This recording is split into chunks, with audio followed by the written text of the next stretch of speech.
Welcome to Comic Book Debate. We're the Farooqi Brothers, Shiraz, Zayan, Umar, and Samir. Today, we have a very special guest. You may know her from Army of the Dead that was just dropped this week, Wonder Woman, Zack Snyder's Justice League. It's Samantha Win. Samantha, thank you for joining us. How are you? Thank you so much for having me. I am honored to be here, and your description of me sounds so much cooler than I really am. So, disclaimer: I'm pretty lame. No, no, you're humbling yourself there. You have so many fans who, especially, have completely fallen in love with your career, even just recently with Army of the Dead. So I'm sure they're going to be very interested in hearing more about your career, which is what I think the goal of this interview is going to be. So, Samir, why don't you kick us off with the first question? Hey, Samantha. Before we get into Army of the Dead and your performance as Chambers, we wanted to give the audience a chance to get to know you. So this is a question we ask all our guests. What is your origin story and how did you get into acting? Oh my God. You know what? My origin story is that acting and martial arts is all I've known. So I don't know how I could have landed in any other profession, to be honest. My mom put me in martial arts right from the age of 4 onwards. And even before that, I was on the side of the mats, punching and kicking, wanting to participate because my older brothers were already doing it by that age. And acting was just something I always knew I wanted to do. And so I feel really grateful. I think a lot of people, it takes them a long time to figure out what they're passionate about or what they even want to direct their lives towards. But I feel like I've always known. So my origin story is very lame, unfortunately. I've just been slowly but surely chipping away. Throughout your career, you've not only been known as an actress in multiple films and television shows, but you've also been known as a longtime stunt actress as well, performing your own stunts. What is the difference in your approach between those two styles of production? Well, the level of collaboration is different. So as a stunt double, I do have a boss who's the stunt coordinator, and they work under the second unit director. And so I'm farther under the chain of command. And so it is more of the collaboration is more me trying to understand and get clear from the stunt coordinator and second unit director what they specifically are looking for, and then I just try to match or do that as best I can. And a lot of it is more physical acting and then physical stunts. So they're very technical notes, and it's a different kind of adjusting that you do. But working as an actress performing my own stunts is different because I got to be a part of the collaborative effort in creating the character. So the collaborative efforts weren't receiving physical notes and trying my best to mimic them. That is still a part of it, but there's another open world side of it where you get to make decisions and create and see what happens in the moment. Being in the moment and spontaneous is something that I didn't get to do in stunts because of safety issues. You really need to plan everything and perform everything as everyone is expected of you for optimal safety. Whereas in acting, some of the best moments come unexpected to you and to everyone else. And so getting to play in that world was new and exciting for me on that level, that stage. That's awesome to hear, because it's interesting that, the stunt acting is very much, it's technical, it's it's a lot about discipline. I'm sure a lot of it's in regular acting as well, but you mentioned, like, even when you're describing it, you mentioned like there's so much more passion and there's a different kind of energy you got to tap into when you do acting. So I think it's a perfect segue to talk about Army of the Dead then, and your role as Chambers, because arguably this is one of, if not the biggest role in your young career thus far. Netflix just announced today that it's the #1 movie on the platform worldwide. So congratulations on that achievement. Can you shed some light on the casting process for this role? I mean, was it as simple as Zack calling you up and saying he has you in mind for this role, or was there an audition process? How did you get this role?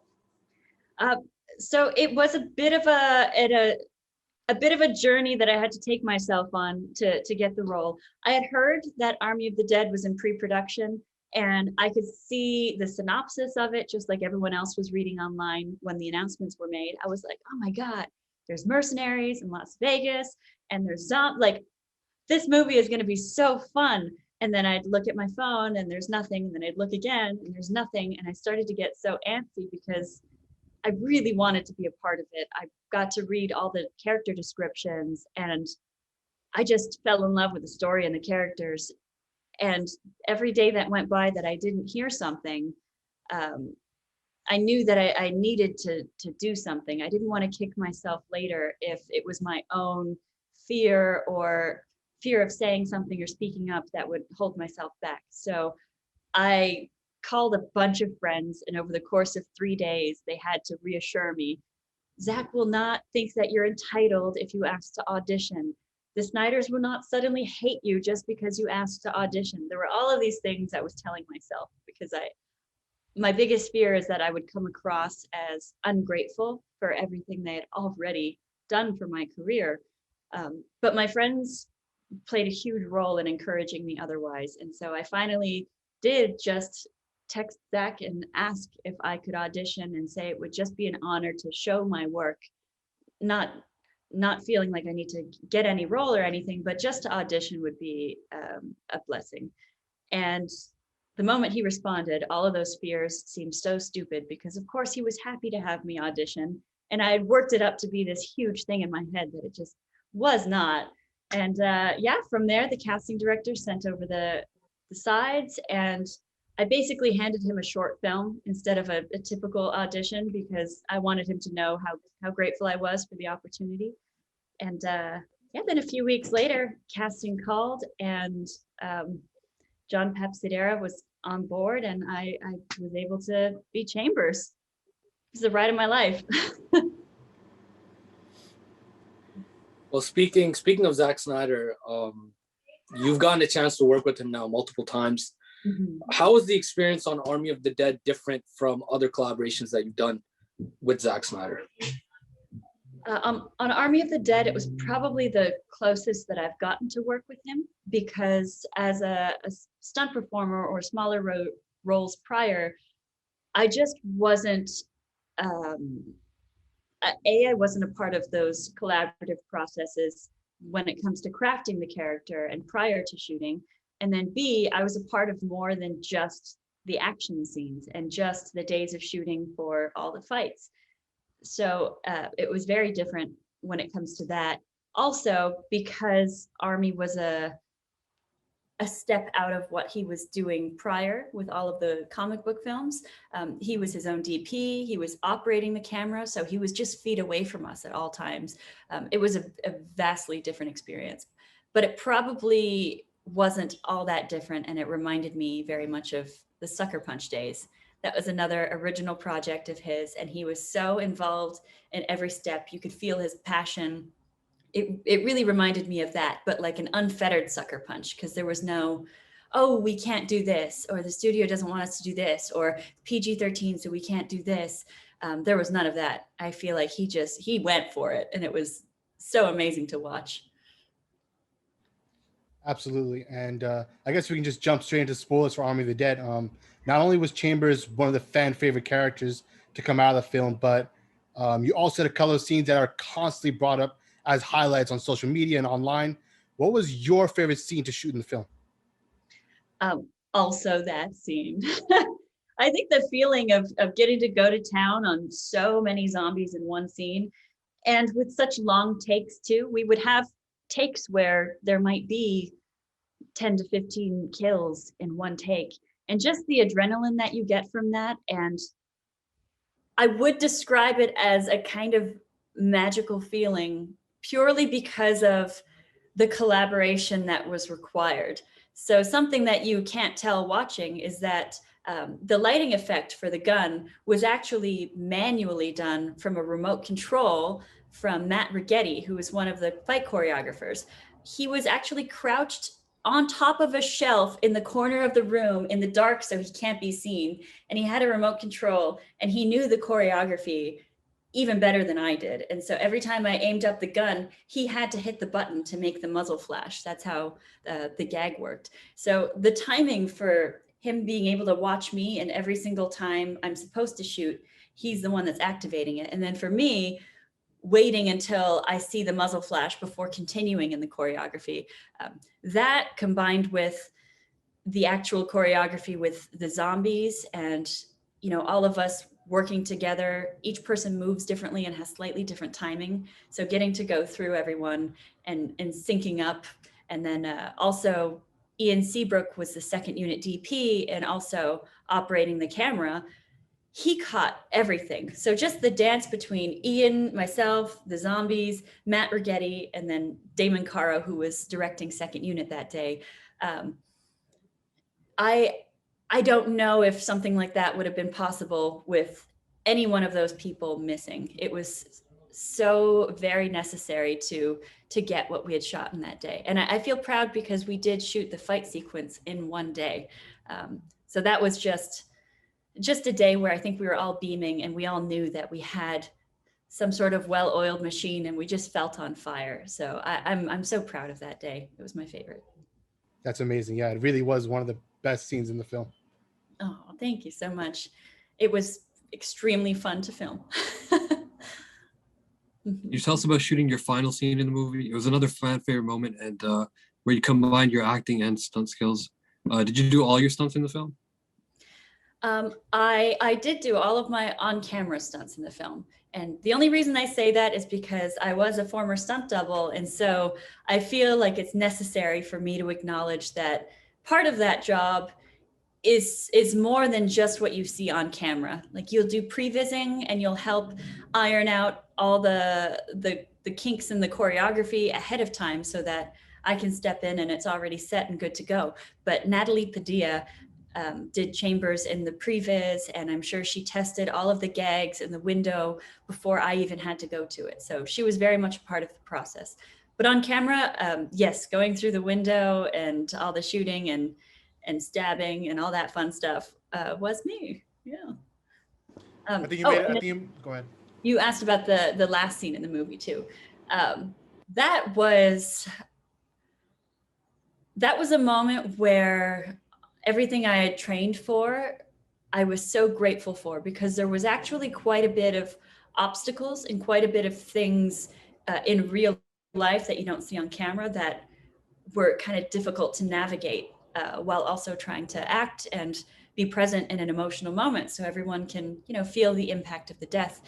But the reality of it was that some blood had gotten in my eye, and so it was stinging, and I think it had burnt my retina maybe a little bit. I'm not sure, but I had to go to the set medic and they had to wash out my eye. And it was so sensitive to the light after that I couldn't, it was really hard for me to open it. So just even keeping my eye open for that time was extremely difficult. And then with the explosion and the bright light, it was so actually painful and just difficult to keep my eye open to even be able to act. So it was like that hurdle mixed with starting to feel, sore and tired from the fight that we had just done.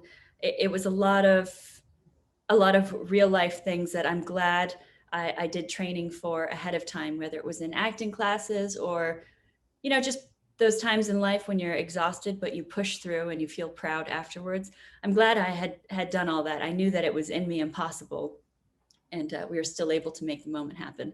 But I'm really happy with the way it came off. It seems like it's left an impact with people, which was my goal. So for that, I would not have changed a single thing. I would say, yes, please burn my eye a bit, make me exhausted, because however that all worked together seemed to be good. So I don't want to touch it.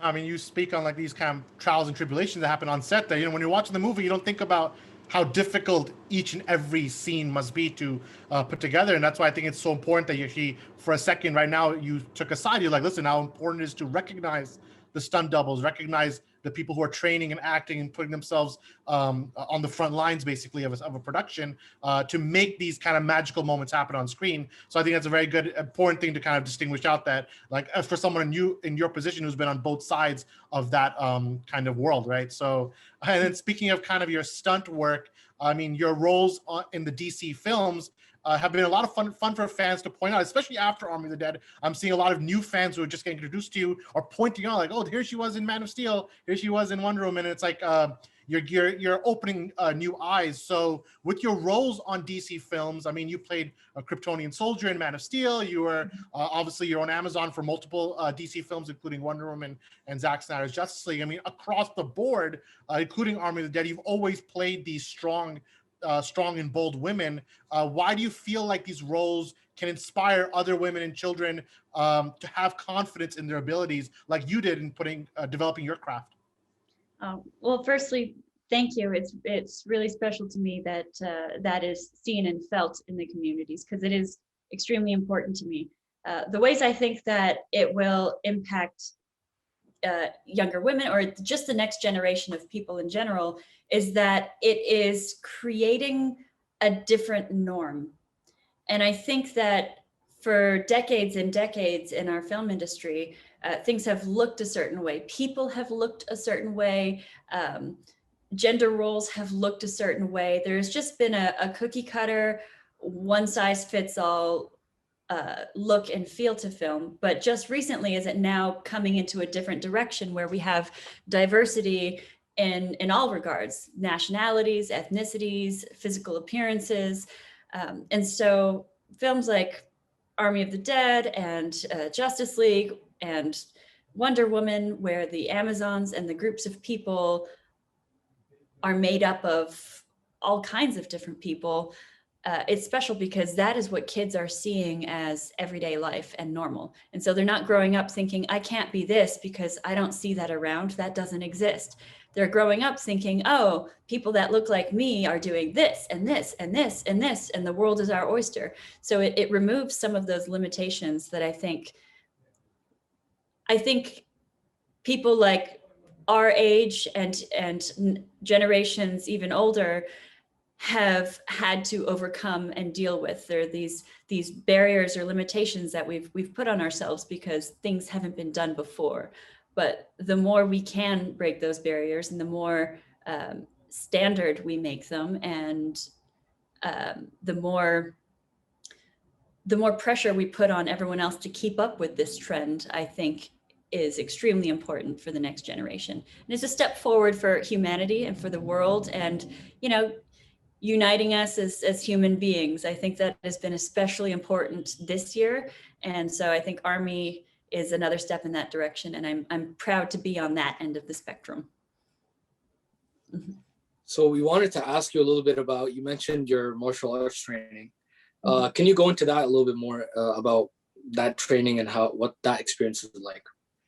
Oh yeah, well, I started when I was 4, and my mom was already a black belt in jiu-jitsu. So she automatically put both of my older brothers and myself in jiu-jitsu. That was like a family rule. If you're born, you have to do jiu-jitsu. But again, I was a kid, so I'm not saying challenge me to a jiu-jitsu match, because I know I would do terribly. But it was really important in terms of developing work ethic and discipline and being physically active. Like, for those reasons, it was extremely valuable. And then I just ended up loving it so much that I wanted to continue. And I knew, even as a kid, that a performance martial art would only help my acting. And so I transitioned into wushu, my Chinese martial arts, which is a performance style that Jet Li is probably the most famous person for doing it. It's his style. And I was so inspired by Jet Li, and he was everything that I wanted for my career. And so I started in that, and my obsessive type A personality just had to keep doing it until there was nothing left to do. And so I competed at one level and the next level and the next level, and it did very much become my life for a while. So it's an interesting feeling, because I think it was a whole other career. Even though I did it for acting, that was very much its own career, an athletic career, and then the stunt career, and then the acting career. But I'm extremely grateful for it, because I have never worked that hard again in my life. I trained so hard. I had so many emotional breakdowns from feeling like I could and should do more, and feeling like you're not enough, and then learning to put aside those feelings and focus on the single task at hand, which is the single training session that you're in. Stop worrying about the future. So I learned so many lessons in that training that I hope I can keep for the rest of my life, and that have carried over into making these experiences so much happier. And I can really appreciate and enjoy them, because I've experienced that already. your lived experiences very much do translate on screen, and it makes you that much more professional and seamless. So it really does feel completely believable, because quite frankly, it is believable because you've done it, right? So those blood, sweat, and tears literally did go a long way, I think, in making you the person you are right now. Oh, thank you. That means a lot to me. It would be exciting to do a film where, I don't know, I feel like I could have pushed harder or gone faster and done more. So it would be really neat for there to be some sort of film like John Wick style, or I don't know, that really pushed that envelope for me. Army was certainly a unique experience for it. But yeah, I just want more challenges, more weapons, more choreography, more, I don't know. It's fun. I like it. Hopefully those opportunities definitely come your way. I actually want to go back to Army quickly as we kind of start the wind down process and talk about some fan theories. People have been, literally since the day the film came out, people have been speculating with so many different stuff where, on face value is the heist movie with zombies, and then slowly there's UFOs and robot zombies and time loops and all this stuff and simulations. So have you read any of these fan theories, and do you subscribe to any of them personally? Like, what do you make of all like the fan engagement with this movie? I love it. I feel like I'm getting most of my information through the fans. I actually didn't even notice the robot zombies until I'd seen people talking about it on Twitter, and then my partner pointed it out when we were watching it, and I was like, "What? How did I not?" I just missed so much in the shooting process, and then the zombies that were wearing the characters' costumes in that hallway leading towards the vault, that was something that I didn't know until I was on set staring at it with Anna, and we were like, wait a minute, is that your costume? Wait, why is that? Like, no one really explained those things to us. So I think Zack was pretty sneaky in setting up a lot of these Easter eggs. And I don't know, maybe just keeping it between him and the writers as to what it all means and where it's going to go. But it's a fun journey, and the word Easter egg is perfect because that's what it felt like. There was so much that I didn't know that even as an actress working on the film, I still had to try to discover for myself as I'm walking around the set. It's just very intentional with things, and it makes it so fun. But I love the theory of the time loop. I did have that question when I was watching it too.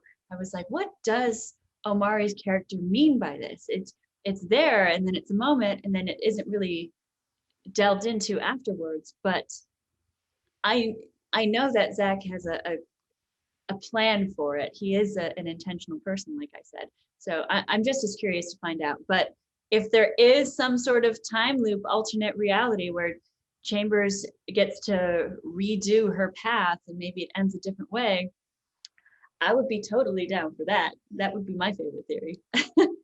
But no, it is just fun to sift through and see, because people on Twitter are so much more creative than I can even be. So I feel like their ideas are so much better than mine would have been. Oh, well said, well said. I think you just saying that you'd be happy to come back and play this character, even if there's a reimagining of it. I think fans are right away going to jump all over that, because I think, like we said a few times, like, you're one of the fan favorite characters in the film. So I guess I'm gonna ask you one last question before we jump into kind of the real closing question. And it's kind of like this question we ask a lot of our guests. If you could play any superhero, it doesn't matter if someone else is currently playing them right now, like your dream superhero to play, who would that be? I think it would be Superman, because of what he stands for in the world, the icon that he is, and his influence on kids. I feel like he's one of the most recognizable symbols, and he has some of the most powerful influence over the young generation. And so I would like to be a part of that. That is something that means a lot to me. And I guess I would want to have trust that whoever gets to embody that character next truly understands the value and impact of it. And I think Henry Cavill certainly did. And if they choose to make that character female and it's in my time generation, I would hope to be considered for that honor. So that would, or even just in my own imagination at home when I'm dressing up, I'd want to be Superman. I think that I share that imagination with you, being Superman. Please, take us home with it. Yeah. All right. So can you tell us any more about future projects on your radar? I know you're producing and writing the short film Unwelcome. Can you share any more details about that? Yes, I did just make a short film and release it called Unwelcome. It is on Vero and YouTube. And it is a thriller with a twist without giving it away, because I hope that people can stop and just click over and watch it now.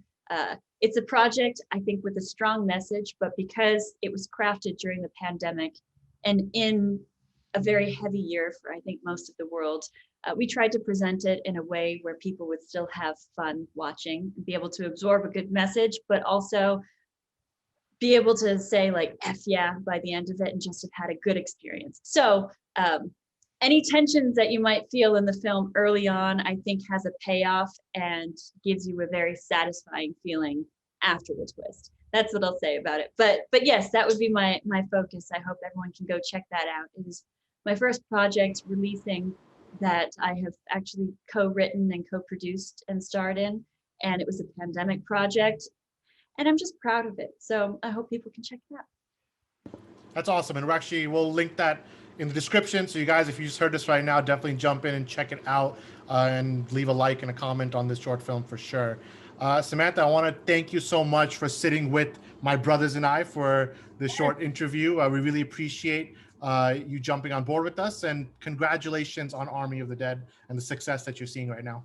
Thank you so much. I feel like you guys invited me to your family dinner table. So thank you for your familial presence. I appreciate it. That's exactly the kind of vibe we want to give up. So that goes a long way for us. Thank you so much. Amazing. Thanks. Have a good one. From myself, from Zayan, from Umar, from Samir, and from Miss Samantha Win, we're the Farooqi Brothers. We're the Farooqi family. We'll see you next time. Peace out.